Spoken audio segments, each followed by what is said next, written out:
The warrior closed her eyes to die, but woke up in a human's bed instead.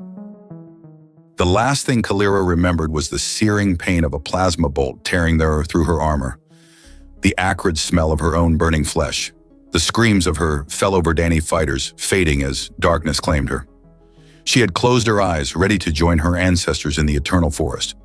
But death wasn't supposed to feel like this, huh? Soft sheets against her skin, the gentle hum of air filtration systems, and the unmistakable antiseptic scent of human medical supplies. Kalira's emerald eyelids fluttered open, revealing irises the color of pale amethyst. She found herself in an unfamiliar bedroom. The walls were a stark white, interrupted only by a large circular window that revealed a sprawling cityscape of gleaming spires and flying vehicles. The furnishings were minimalist, all clean lines and metallic surfaces that reflected the morning sunlight. "What the hell?" she whispered, her voice hoarse from disuse. Kalira tried to sit up, but pain lanced through her abdomen. Looking down, she discovered she was wearing a simple beige tank top with a small rust-colored stain, her blood dried and crusted. The thin golden chain her mother had given her still hung around her neck, its familiar weight oddly comforting in this strange place. Her long, platinum-white hair fell around her shoulders, contrasting sharply with her deep emerald skin. She ran a hand over one of her leku, the sensitive head tails that extended down to her shoulders, checking for damage. They seemed intact, though one was bandaged near the base. The sound of footsteps made her tense. Kalira scanned the room for a weapon, anything she could use to defend herself, but found nothing within reach. A tall human male appeared in the arched doorway. His short, dark hair was slightly disheveled, and his jaw was covered in stubble. His muscular frame was emphasized by heavy, gray-black armor with red accents, the protective plating on his shoulders and chest bearing scorch marks from recent combat. A tactical belt hung at his waist, equipped with what she recognized as standard-issue Federation weaponry. The human was watching her with an intensity that made her skin prickle. Kalira had fought against Federation forces for years.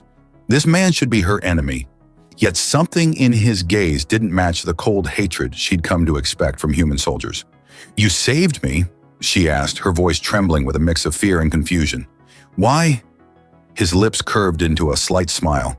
"Because we're on the same side." "That's impossible," Kalira scoffed, wincing as she shifted position. "The Federation has been slaughtering my people for decades. We're not on the same side of anything." "Things have changed," he replied, stepping further into the room. "My name is Marcus Tanner, Lieutenant Commander, Federation Special Operations. Former Federation Special Operations, I should say." "Former?" Kalira's eyes narrowed with suspicion. "Let's just say I've had a change of heart about certain Federation policies." Marcus moved to a panel on the wall and pressed a button. A section slid open, revealing a small medical station. "How's the pain?" "Scale of 1 to 10? 8, Kalira admitted reluctantly. "What happened to me? The last thing I remember is the ambush at Novalith Ridge." Marcus extracted a small injector from the medical station. "Your squad was betrayed. Federation forces were waiting. You took a plasma bolt to the abdomen, but you're lucky. It missed your vital organs."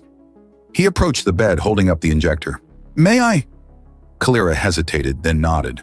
What choice did she have? If he wanted her dead, he wouldn't have bothered saving her in the first place. The medication worked quickly, dulling the sharp edges of her pain to a manageable throb. "Why would a Federation officer help a Verdani rebel?" she asked, studying his face for any sign of deception. "I told you, I'm not with the Federation anymore." His expression darkened. "I've seen too much, done too much. The propaganda they fed us about the Verdani, that you're all violent extremists, that you attacked our colonies unprovoked, it's all bullshit." Kalira's heart raced. Could she trust him? Or was this some elaborate Federation trap? "My squad," she said, her voice tight with emotion. "Did anyone else survive?" Marcus's silence was answer enough. "Damn it," she whispered, turning her face away as tears threatened. She wouldn't cry in front of a human, even one who claimed to be an ally. "I'm sorry," he said, and he sounded like he meant it. "But you're not alone in this fight anymore, Kalira." She jerked her head back toward him. "How do you know my name?" "Your identification chip." He gestured to her wrist where a small scar was visible. I had to remove it so they couldn't track you. Kalira Navari, lieutenant of the Verdani Liberation Front, specialized in infiltration and tactical operations. And you're just going to help me out of the goodness of your heart? Kalira couldn't keep the sarcasm from her voice. Not exactly.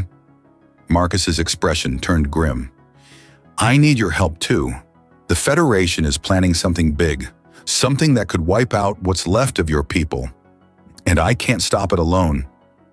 You expect me to believe that? Kalira's voice dripped with skepticism. A Federation officer suddenly growing a conscience after years of slaughtering my people? Marcus's jaw tightened. I understand your distrust. I'd feel the same in your position. He walked to the window, gazing out at the cityscape of New Alexandria, the Federation's crown jewel. Sunlight glinted off the towering spires, casting long shadows across the lower levels. From this height, the city looked peaceful, orderly, everything the Federation claimed to represent. 3 months ago, I led a raid on what we were told was a Verdani weapons facility, Marcus said, his voice hollow. Our intelligence indicated it was manufacturing biological agents to use against human colonies. Kalira's eyes narrowed.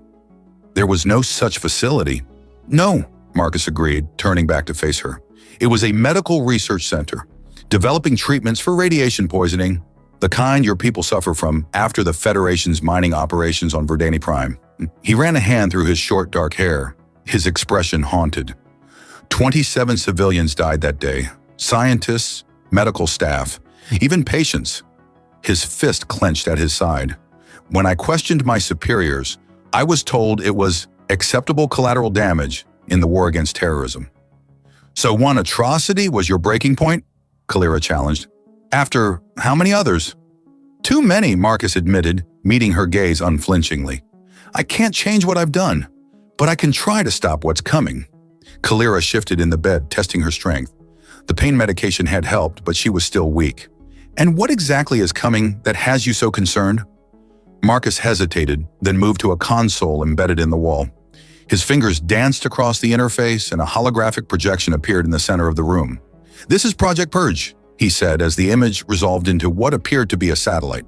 The Federation is calling it a defensive system, but it's designed to release a targeted pathogen into the atmosphere of any world it orbits. Kalira's blood ran cold as she recognized the molecular structure displayed alongside the satellite. That's tailored to Verdani DNA.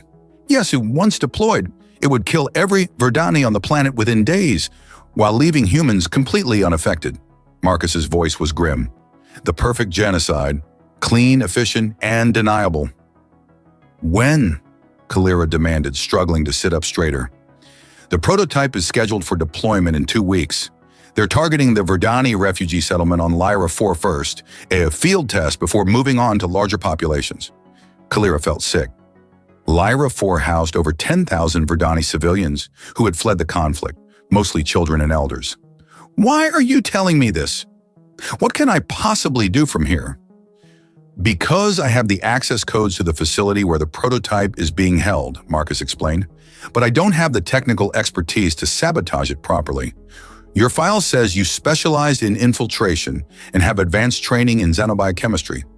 You want us to break into a Federation black site and destroy this weapon? Kalira couldn't hide her disbelief.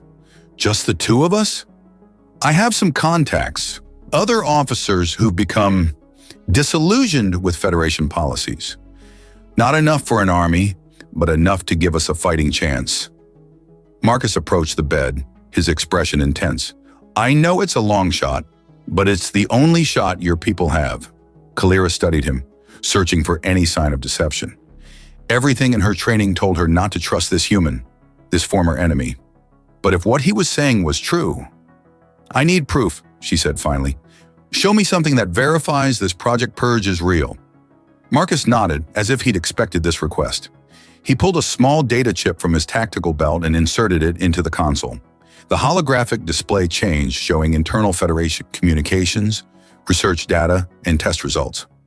Kalira's eyes widened as she scanned the information. The pathogen was real, and it was even more advanced than Marcus had implied. It wouldn't just kill Verdani. It would do so in the most painful way possible, attacking their nervous systems first. This is, she whispered, unable to find words adequate to describe the horror she felt. Yeah, Marcus said quietly. Now you understand why I couldn't stay silent. A long moment of silence stretched between them, broken only by the distant sound of air traffic outside the window. If I help you, Calera said finally, and we somehow manage to destroy this prototype, what then? The Federation will just build another one. Not if we expose them, Marcus gestured to the data chip. This contains enough evidence to cause an interstellar scandal. There are many worlds in the Federation that don't support the war against your people. If they knew about Project Purge, it could force a diplomatic solution, Calera finished, understanding dawning. It was a slim hope, but hope nonetheless. Exactly. Marcus offered her a small smile. So, are you in? Before Calera could answer, an alarm blared from the console. Marcus rushed to check it, his expression darkening. What is it? Calera asked, tensing despite her injuries. Security sweep, he muttered, fingers flying across the interface. They're scanning for non-human biosignatures in this sector.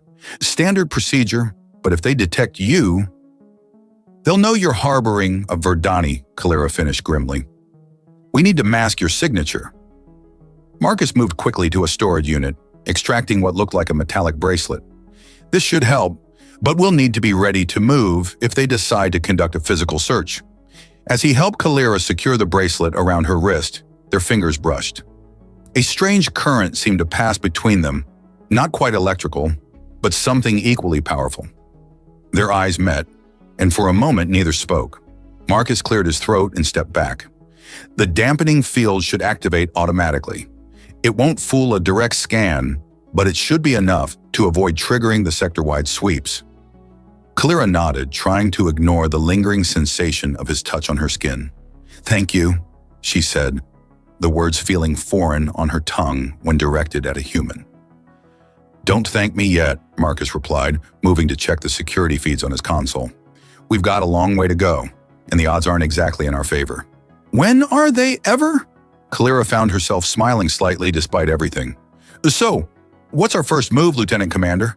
The security sweep intensified. Through the apartment's surveillance system, Marcus and Calera watched Federation officers in tactical gear conducting door-to-door searches. Shit, Marcus muttered, checking his weapons. This isn't a routine sweep. We need to move, Calera said, pushing herself up despite the pain. She took a tentative step, determination overriding her injury. Marcus revealed a hidden panel that slid open to a narrow passage. Emergency exit leads to maintenance shafts that connect to the building's service tunnels.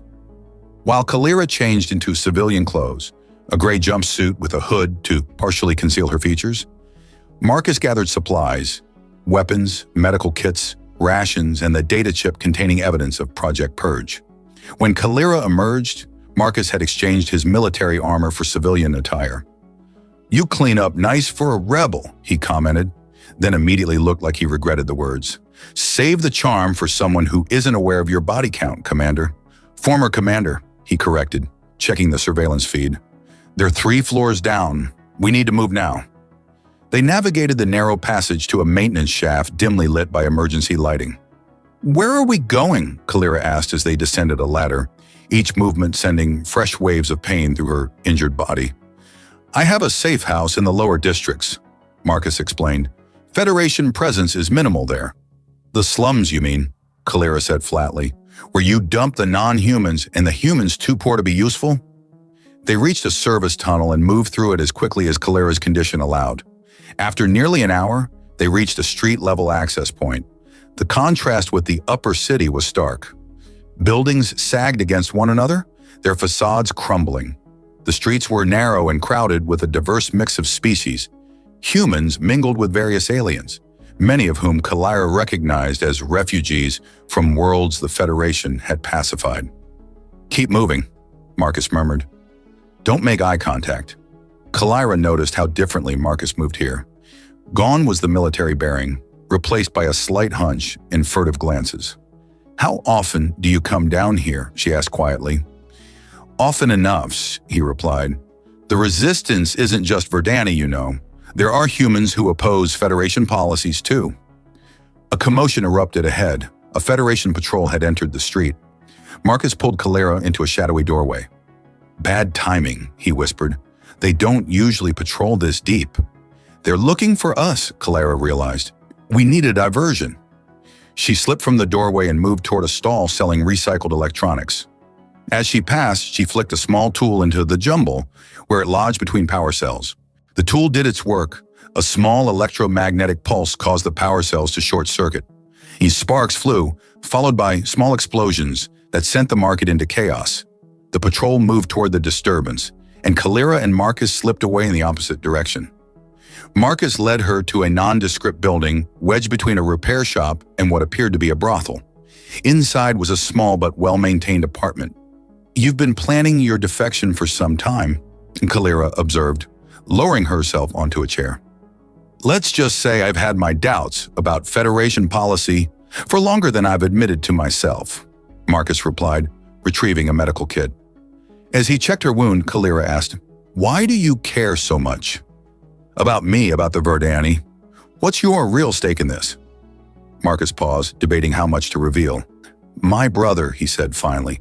"He was stationed on Verdani Prime during the initial occupation. He saw atrocities against civilians and reported them. He was found dead a week later. Killed by Verdani insurgents, according to the official report. But you don't believe that. I've seen how the Federation handles whistleblowers. I joined special operations to find out what really happened to him. Instead, I found myself becoming part of the same system that killed him." "I'm sorry about your brother," Calera said, "but that doesn't explain why you'd risk everything to save one Verdani soldier. Because when I found you on that battlefield, I had a choice. Follow orders and leave you to die, or finally start making decisions I could live with." He secured a fresh bandage over her wound. "I chose the latter." "We should contact my network," Calera said. "There are still Verdani resistance cells operating in New Alexandria. They could help us get to the research facility." "It's risky," Marcus warned. "Communications are heavily monitored." "I have secure channels," Calera insisted, "and we need more than just the two of us if we're going to pull this off." Marcus nodded reluctantly. "All right, but first you rest." As if to emphasize his point, Calera's vision suddenly swam, the strain of their escape catching up with her. Marcus caught her before she could fall from the chair. "Stubborn as hell," he muttered, helping her to the bed. "Must be a Verdani trait." "Must be," Calera agreed weakly, her eyes already closing. Calera awoke to hushed voices. Marcus stood near the communications equipment, speaking with someone on a secure channel. "I understand the risk, Elias," Marcus was saying, "but we need more than just the two of us for this operation." "The network is compromised, Marcus," replied a gravelly voice. 3 cells taken down in the past week alone." "Then what do you suggest?" "The old warehouse in Sector 17, tomorrow at 0200. Come alone." "Not alone," Marcus said firmly. "My Verdani associate comes with me." There was a pause. "You trust this alien that much?" "I do," Marcus replied without hesitation. "Your funeral if you're wrong. Nura, Sector Padanera." Marcus turned, noticing Calera was awake. "How much did you hear?" "Enough," she said, sitting up carefully. "Your network sounds as paranoid as mine." "With good reason," Marcus replied, checking her bandages. "The Federation has been ruthlessly efficient at dismantling resistance groups lately." "Who's Elias?" Calera asked. "Former Federation intelligence," Marcus explained. "He was one of the first to recognize what was happening with Project Purge. He's built a network of defectors, military, intelligence, even some politicians. My people have a saying, trust is earned in drops but lost in buckets." "Wise words," Marcus agreed. "How are you feeling?" "Better," she admitted. "I should contact my network as well. They need to know I'm alive." Marcus handed her a small communication device. "It's untraceable and encrypted, but be careful what you say." Calera sent a coded message to her resistance contact. The response came quickly, a request for a secure meeting. "My network wants to meet as well," she informed Marcus. "Tonight at a location in the lower districts." Marcus frowned. "That's risky. The Federation has increased patrols after our escape." "It's not negotiable," Calera said firmly. "They need to verify I'm not compromised." "Fine," Marcus conceded, "but we go together, and we stay alert." After eating, Marcus produced a tablet with schematics of the research facility housing Project Purge. The facility is located beneath the Federation Science Division headquarters, he explained. Heavy security, multiple checkpoints, biometric scanners, the works. Kalira studied the schematics. Ventilation systems, monitored and equipped with toxin sensors and anti-personnel measures. Sewage or maintenance access, limited and heavily guarded. Staff entrances, supply deliveries. Marcus nodded approvingly. Now you're thinking like an infiltrator. There's a weekly supply delivery for the lab equipment. Security is still tight, but it's our best option for getting inside undetected. When's the next delivery? 3 days from now, Marcus replied, which gives us just enough time to go prepare, assuming both our meetings go well tonight. As evening approached, they prepared to venture out for Kalira's meeting. Marcus insisted she wear body armor beneath her civilian clothes. He similarly armored himself and concealed several weapons. Your people aren't going to shoot me on sight, are they? He asked. Probably not without asking questions first, Kalira replied with a hint of dark humor. They left the safe house as night fell, taking a circuitous route to ensure they weren't being followed. The meeting point was a small establishment marked only by a faded Verdani resistance symbol. Wait here, Kalira instructed Marcus, positioning him in a shadowy alcove. If I'm not back in 20 minutes, assume something went wrong. Inside, a hooded figure sat waiting. As Kalira approached, the figure revealed the familiar emerald skin and white markings of a Verdani. Kalira, the figure said, we thought you were dead. Nearly was, Taryn, she replied. The Federation ambushed us at Novalith Ridge. I'm the only survivor.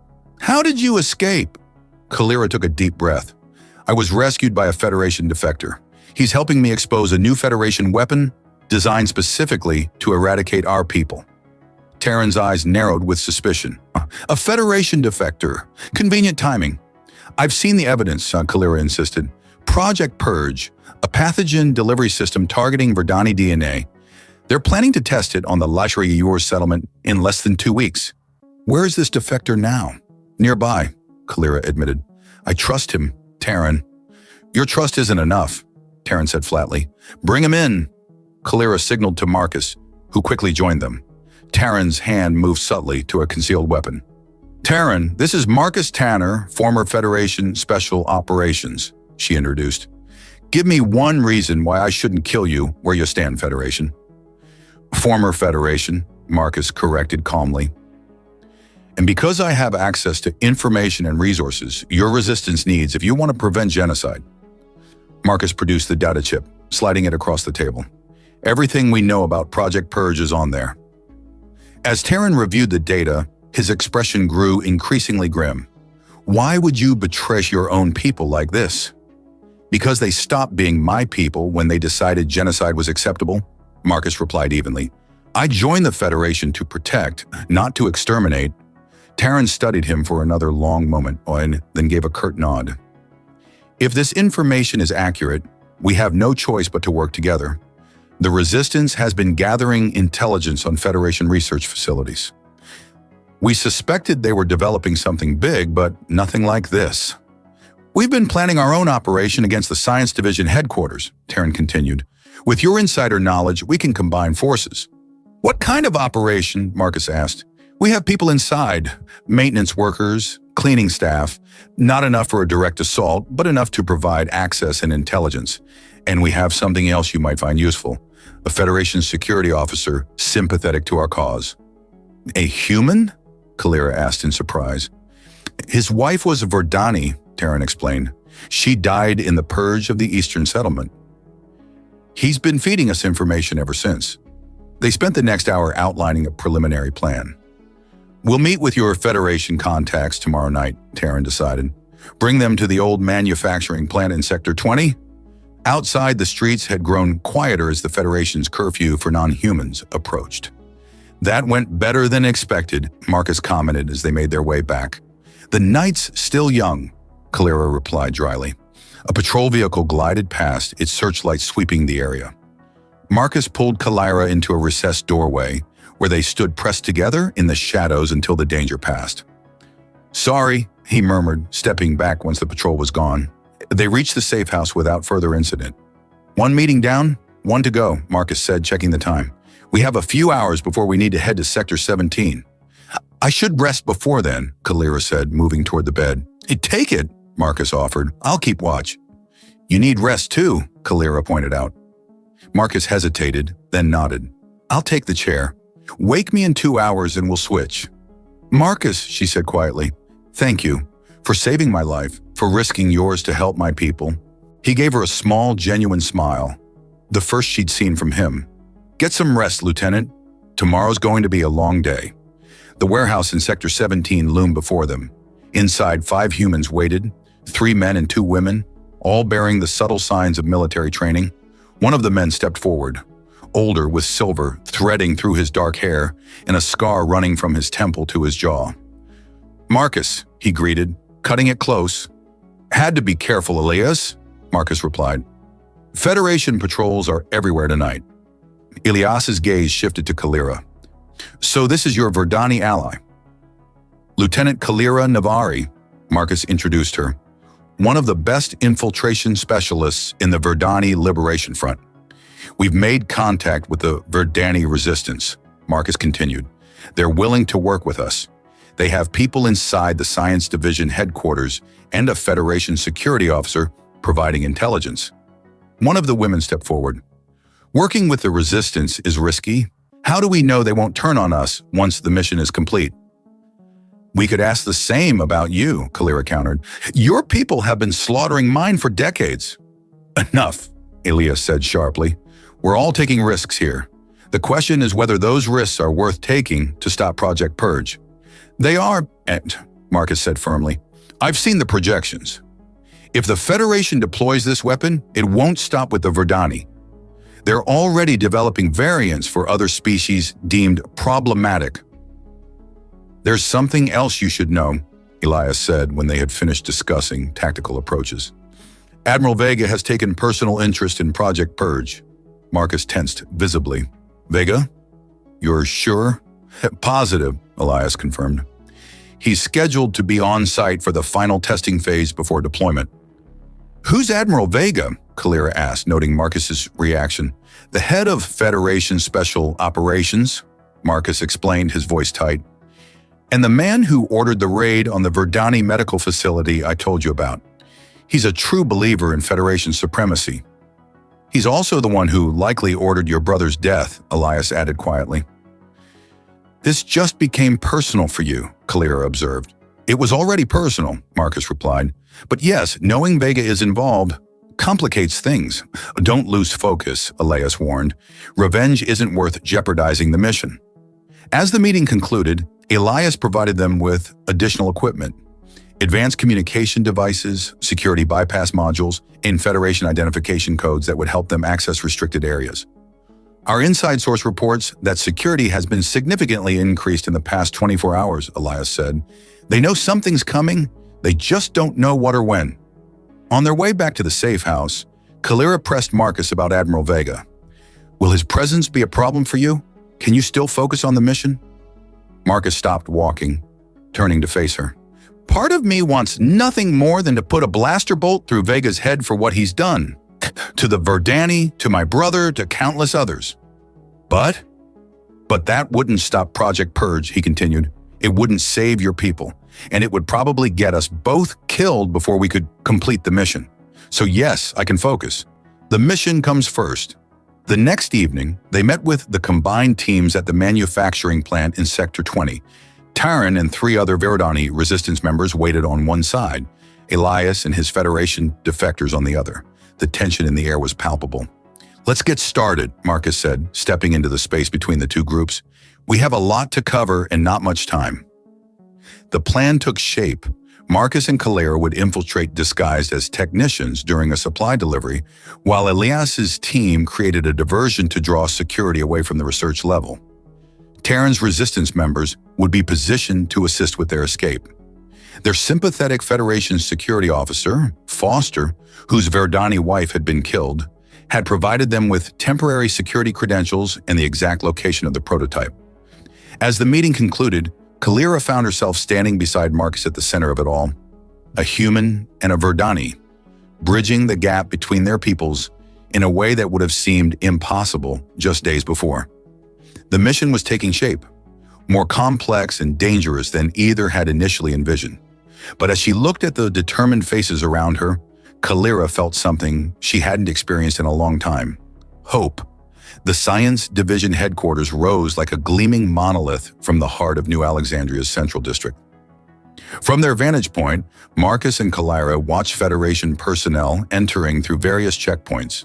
There, Marcus pointed to a service entrance. "The supply delivery will arrive in 30 minutes. That's our way in." Kalira nodded, adjusting her Federation technician uniform. The cap and face shield would help conceal her non-human features from casual observation. They left separately, using different routes to approach the complex. Kalira reached the designated observation point just as the supply transport arrived. Through her communicator, she heard Marcus's voice. "In position. Supply vehicle has arrived. Security is conducting standard checks." "Copy," she replied softly.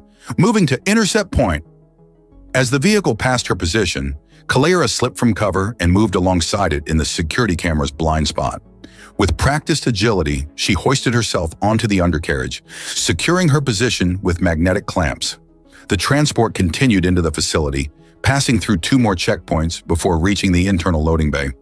Once it stopped, Kalira detached herself and rolled beneath the vehicle, waiting for Marcus's signal. "Security is distracted," his voice came through. "Move now." Kalira slipped from beneath the transport and moved quickly to a maintenance access panel. She entered the code Foster had provided, and the panel slid open, revealing a narrow service corridor. She navigated the service corridors according to the memorized map, avoiding the regular patrols.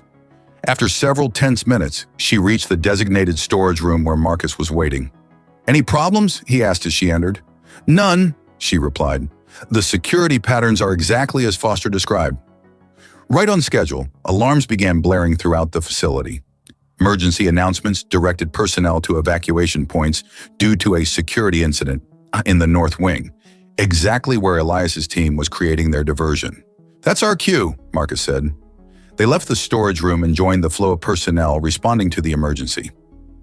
At the elevator checkpoint, a harried security officer barely glanced at their credentials before waving them through.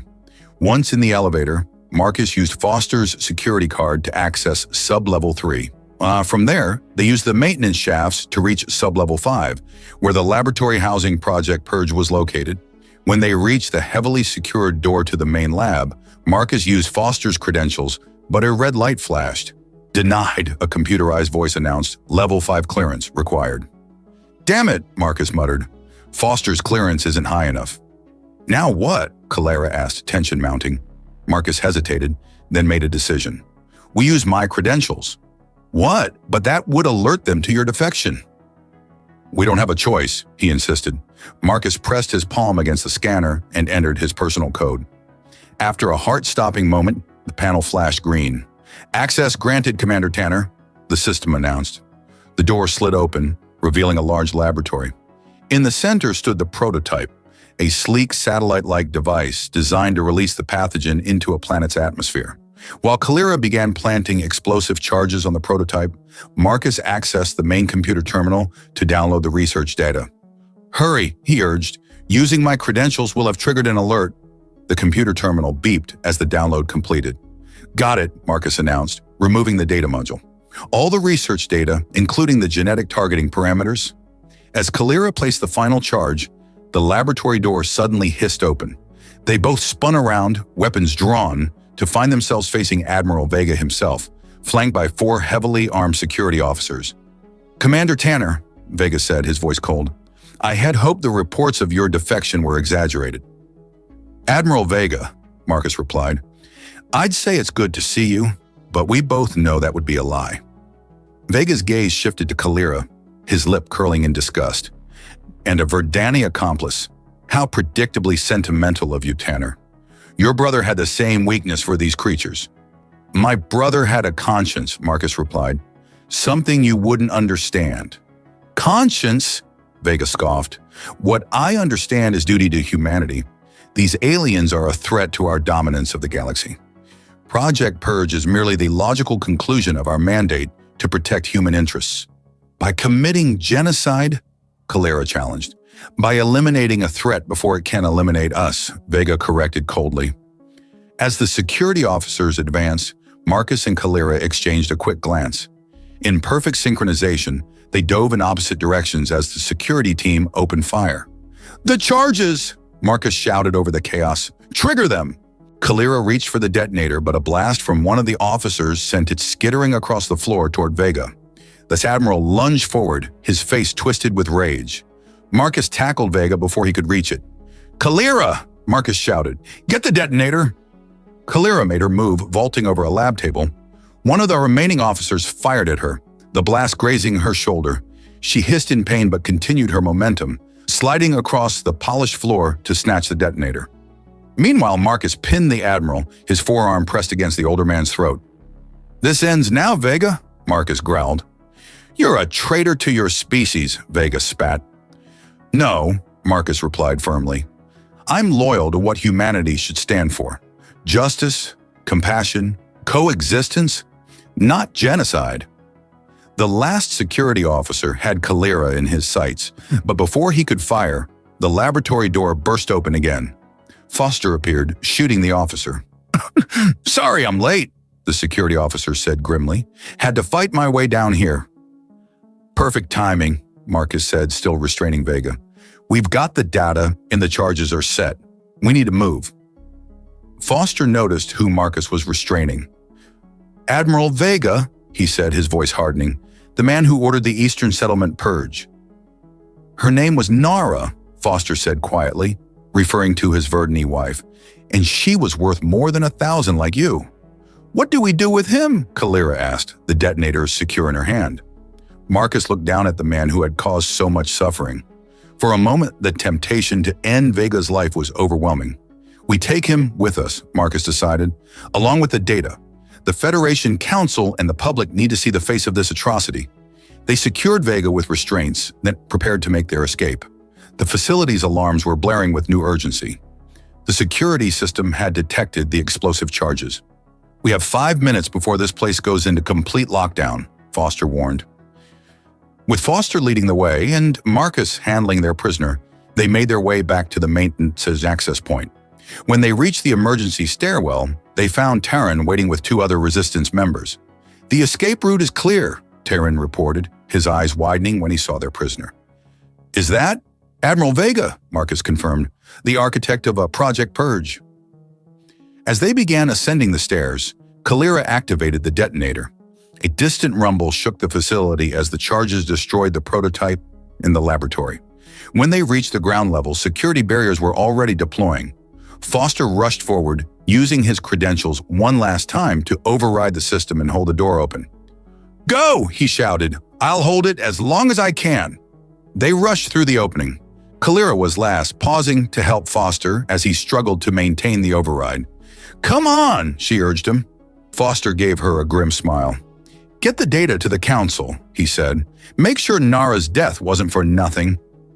Before Kalira could respond, a blast from an approaching security team struck Foster in the back. With his last strength, Foster slammed his hand on the emergency override, ensuring the door would stay open long enough for Kalira to escape. "Foster!" Kalira cried out as the security officer collapsed. Torn between escaping and helping him, Kalira made the agonizing decision to honor his sacrifice. She darted through the narrowing gap just as Federation forces converged on Foster's position. Outside, a transport waited with Elias at the controls. She leapt aboard as it lifted off, narrowly avoiding blaster fire. Marcus pulled her to safety. "Foster?" he asked, though his expression suggested he already knew the answer. "He didn't make it," Kalira confirmed grimly. The transport weaved through the city's sky lanes, taking an erratic path to throw off pursuit. Marcus had the data modules secure in his jacket pocket. "Everything we need to expose Project Purge to the Federation Council and the public." "And our insurance policy?" Terran added, glaring at Vega. "You think this changes anything?" Vega sneered. "The Federation will never allow aliens to dictate policy." "Maybe," Marcus acknowledged, "but they will have to be developed without you. And once the Council sees what you were planning, I doubt they'll be eager to fund similar projects." The transport descended into the lower districts, following a pre-planned route to a hidden landing pad.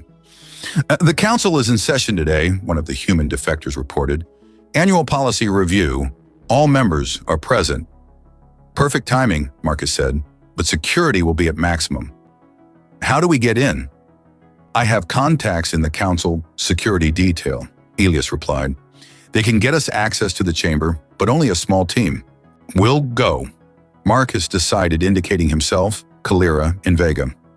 The council needs to see a human and a Verdani standing together against this atrocity. While Elias made contact with his council's security allies, Marcus and Kalira took a moment apart from the others. Are you ready for this? Marcus asked quietly. Once we enter that chamber, there's no turning back.